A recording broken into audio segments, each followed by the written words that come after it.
아론은 회막에 들어가서 지성소에 들어갈 때 입었던 세마포 옷을 벗어 거기 두고 거룩한 곳에서 물로 그의 몸을 씻고 자기 옷을 입고 나와서 자기의 번제와 백성의 번제를 드려 자기와 백성을 위하여 속죄하고 속죄 제물의 기름을 제단에서 불사를 것이요 염소를 아사셀에게 보낸 자는 그의 옷을 빨고 물로 그의 몸을 씻은 후에 진영에 들어갈 것이며 속죄제 수 송아지와 속죄제 염소의 피를 성소로 들여다가 속죄하였은즉 그 가죽과 고기와 똥을 밖으로 내다가 불사를 것이요 불사른 자는 그의 옷을 빨고 물로 그의 몸을 씻은 후에 진영에 들어갈지니라.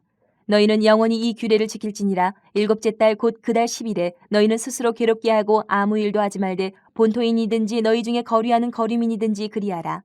이날에 너희를 위하여 속죄하여 너희를 정결하게 하리니 너희의 모든 죄에서 너희가 여호와 앞에 정결하리라.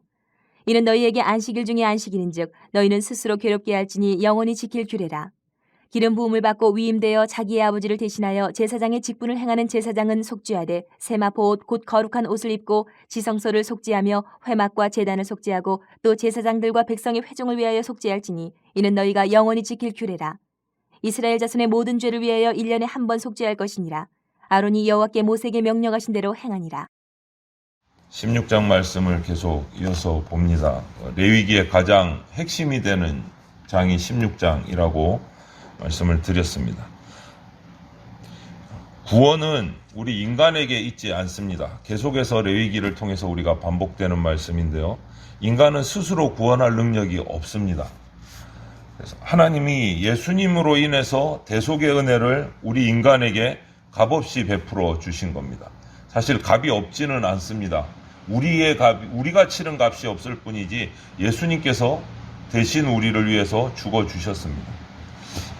그래서 이 큰 은혜를 받은, 그래서 구원을 받은 우리가 거듭나고 새 생명을 얻었는데, 그러면 그 은혜에 합당한 하나님의 백성으로 살아가야 돼요.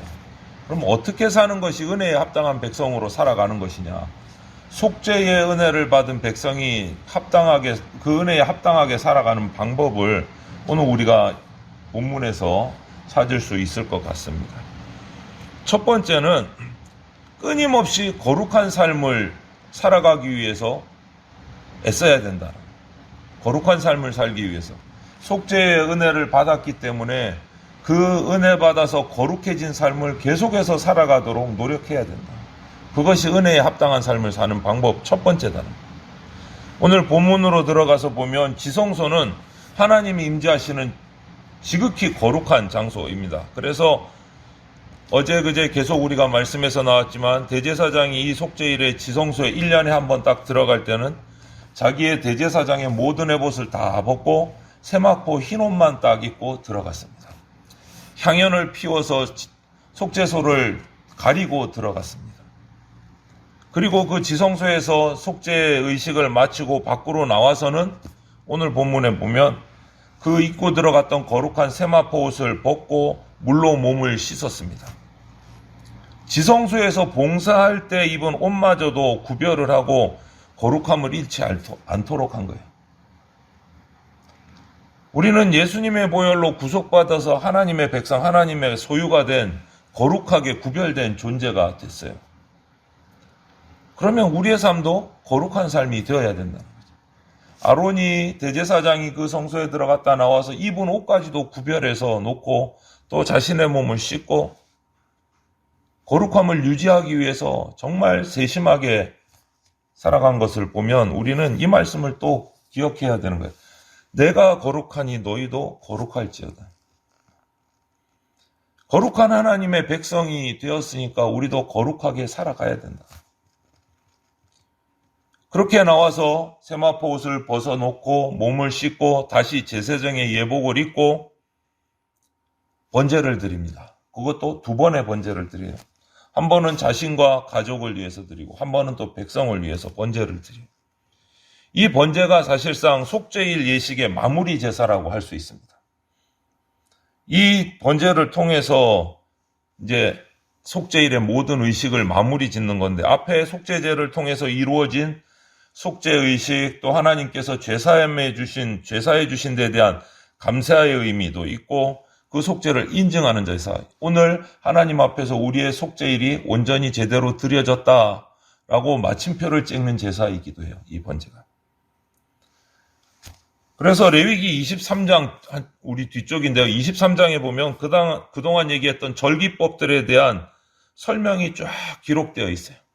연중으로 모든 절기의 날짜 또 여러 가지 것들을 준수해야 될 것을 법제화해서 23장에 딱 기록을 해놨어요. 그 가운데 오늘 우리가 15장, 16장 오면서 봤던 그 속죄일에 대한 규례도 다 적혀져 있어요. 제사장은 나와서 오늘 또 세마포 옷을 벗고 번제를 드리기 전에 물두멍에 자기 몸을 씻습니다. 그리고 번제를 드려요. 가족과 백성들을 위해서. 이 번제 의미는 예전에 제사법에서도 우리가 나눴지만 하나님께 나를 온전히 헌신합니다 라는 의미가 있는 것이 번제. 번제는 완전히 태워드리거든요. 하나님 앞에 깨끗이 제사함 받고 몸을 씻은 자만이 하나님 앞에 드릴 수 있는 거예요.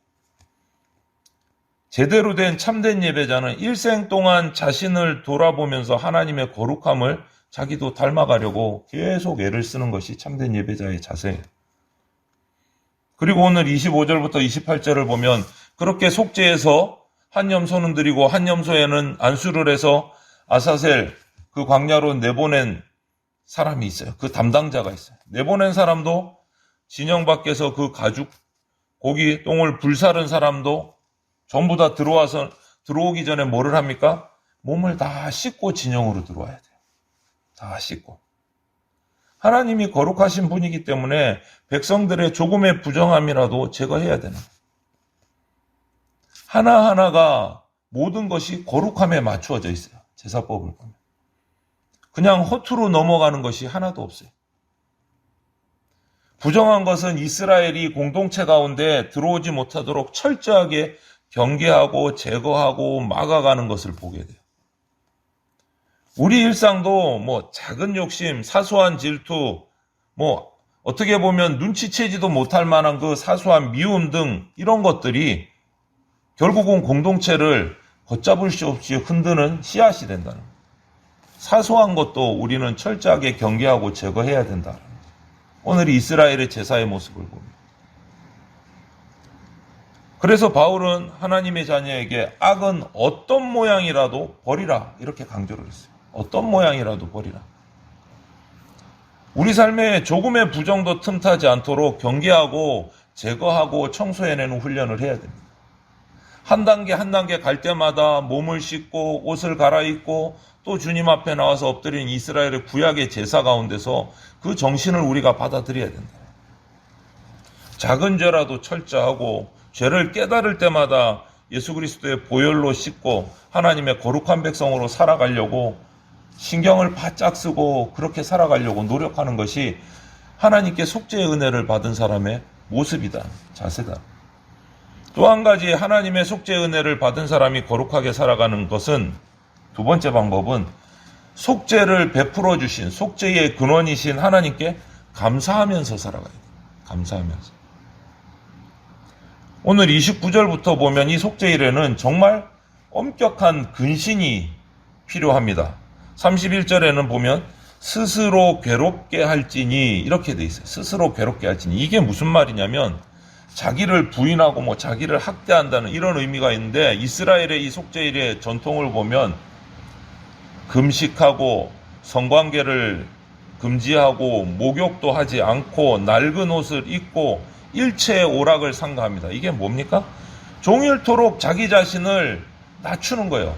비참하게 하는 거예요. 바닥에 떨어지게 하는 거예요. 최대한 자기를 낮추는 거예요.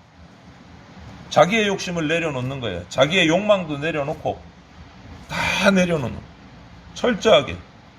그래서 이 속죄일은 그렇게 금식하고 자기의 모든 것을 내려놓고 주님 앞에 납작 엎드려서 이스라엘 공동체 전체가 하나님 앞에 죄악을 고백하고 돌아보고 용서받는 날이에요. 그것을 스스로 괴롭게 하고 이렇게 표현을 했어요. 이 날은 반드시 자기를 돌아보는 시간이 있어야 되는 거예요. 그 제사를 드리면서 속죄의식을 거행하면서 자기의 삶을 돌아봐야 돼요. 내가 하나님 앞에 어떤 죄를 지었는지, 내가 어떤 잘못을 했는지, 크든지 작든지 스스로 참여하는 시간을 철저하게 가져야 됩니다. 속죄의 피로 내가 용서를 받은 사람은요, 내가 어떤 죄를 지었는지 자신이 스스로 살피는 사람이 돼요. 이렇게 우리가 며칠 동안 본 이 본문에서 속죄일에 이루어지는 정말 많은 짐승의 희생들, 철저한 한 단계 한 단계 정말 꼼꼼한 이 의식들을 보면서 백성이 철저하게 내면의 준비, 죄에 대한 철저한 자백이 없으면 이런 것들이 아무 의미가 없어진다라는 것을 봅니다. 예수님께서 우리를 위해서 극한의 고통을 당하시고 핍박을 당하시고 채찍 맞으시고 학대당하고 조롱받으시고 온몸의 피를 십자가에서 물과 피를 다 쏟아 놓으셨다 해도 그 대상자인 내가, 죄인인 내가 나를 돌아보고 정말 나 가슴을 찢는 회개와 가슴을 치는 통곡이 없으면 예수님의 그 희생과 십자가의 피는요, 그 사람에게는 아무 효력이 없는 거예요. 그 사람에게. 예수님의 보혈의 능력이 있습니다. 죄사함의 능력이 있습니다. 예수님의 보혈이 우리를 변화시키는 능력이 있습니다. 하지만 그 예수 그리스도의 십자가 보혈 앞에서 죄인인 나의 참회가 있어야 된다. 내가 그 보혈을 안 받겠다. 나하고 상관없다. 나는 잘못한 거 없다. 이렇게 되면 그 사람에게는 예수 그리스도의 십자가의 능력이 효력이 없어요. 내가 뭘 어쨌다고. 이런 자에게는 예수님의 십자가와 관계가 없어지는 거예요. 정말 예수님의 십자가 보혈 아래서 그 십자가의 보혈의 공로로 죄 씻음 받은 그 참회한 사람은 자기 죄악을 뉘우치는 사람이에요. 그리고 거룩한 삶을 살기로 결단하는 사람이에요. 그리고 자기에게 주어진 그 하나님의 은혜에 깊이 감격하는 사람이에요. 그리고 감사하는 사람이에요. 그것을 기억하고. 그래서 우리는 예수님의 십자가를 대할 때, 앞에 둘 때 두 가지 자세를 꼭 우리가 품어야 됩니다. 하나는 내 죄를 참회하는 자세가 필요합니다. 십자가에서. 또 하나는 그 은혜에 감사하는 자세가 우리가 필요합니다. 죄를 회개하고 참회하고 그 십자가 은혜에 감사하는 자세가 이 두 가지가 우리가 있어요. 참회와 감사가 예수 그리스도의 십자가 앞에서 우리에게 있어야 돼요. 우리에게 있어요. 그래야 그 십자가의 은혜가 나에게 주어진 은혜가 됩니다. 그 죄사함의 은혜가 나에게 주어지는 은혜가 돼요. 참회하고 감사할 때. 그냥 나와 있는 것이 중요한 게 아니고 그 앞에 참여하고 감사하는 것이 있어야 된다. 오늘 속죄일의 구약의 이 제사 가운데도 백성이 그 앞에 엎드려서 자신의 죄를 참회하지 않으면 그 사람에게는 그 속죄 은혜가 없다라는 거예요.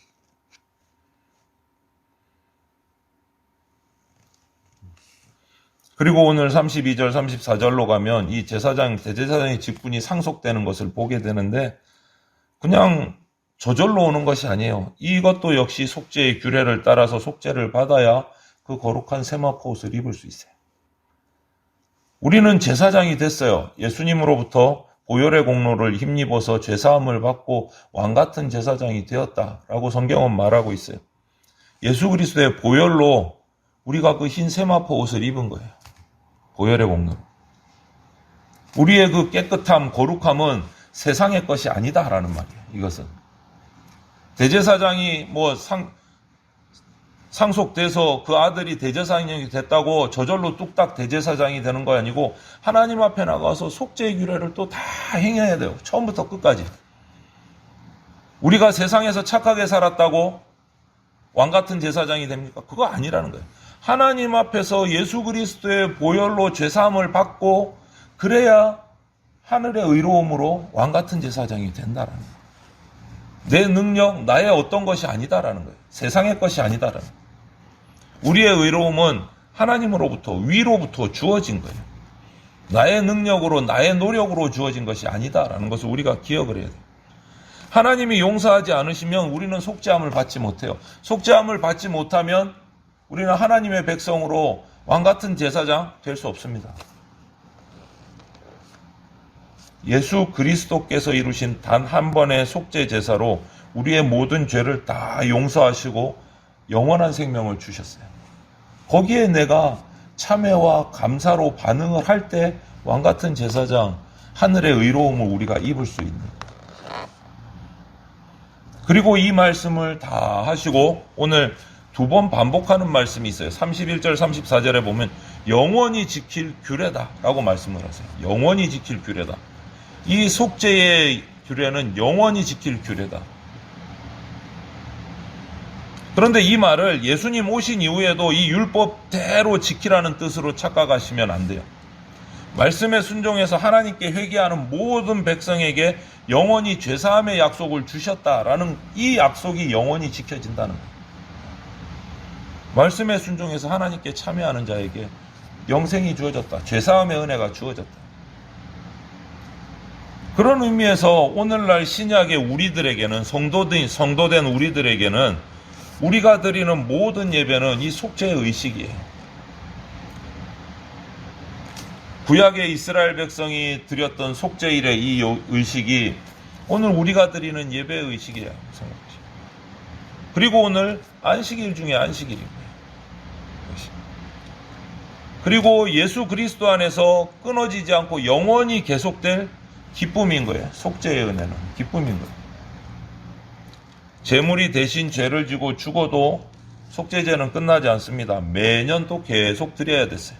구약이 계속 하나님이 정해주신 그 절차대로 계속. 그런데 우리는 예수 그리스도 안에 있으면 영원히 이 효력이 발생한다는 거예요. 속죄의 은혜. 예수 그리스도 안에 있을 때 안식하게 되고 그 속죄의 은혜가 계속 이어진다는 것을 우리가 기억을 해야 돼요. 그래서 바울은 우리 몸을 하나님이 기뻐하시는 산제사가 아니고 거룩한 산제물로 드리라 이렇게 권면을 했어요. 거룩한 산제물. 그냥 되는 대로 드리는 예물이 아니고 거룩한 산제물로 드리라. 우리의 예배가 그래야 된다. 우리가 드릴, 그리고 로마서 12장 1절에 그것이 우리가 드릴 영적 예배다라고 선포를 했어요. 로마서에. 우리 몸을 하나님이 기뻐하시는 거룩한 산 제물로 드리는 것이 거룩한 영적 예배다라고 선포를 했어요. 말씀. 이렇듯 하나님이 우리를 속죄해 주신 예수 그리스도의 보혈로 우리를 속죄해 주신 그 은혜를 아는 사람은 참여할 줄 아는 사람입니다. 그리고 내가 죄인이었는데 이제 하늘로부터 주어진 의로움을 입었다는 그 은혜에 감사하고 감격할 줄 아는 사람입니다. 그것이 속죄의 은혜를 아는 성도의 모습이에요.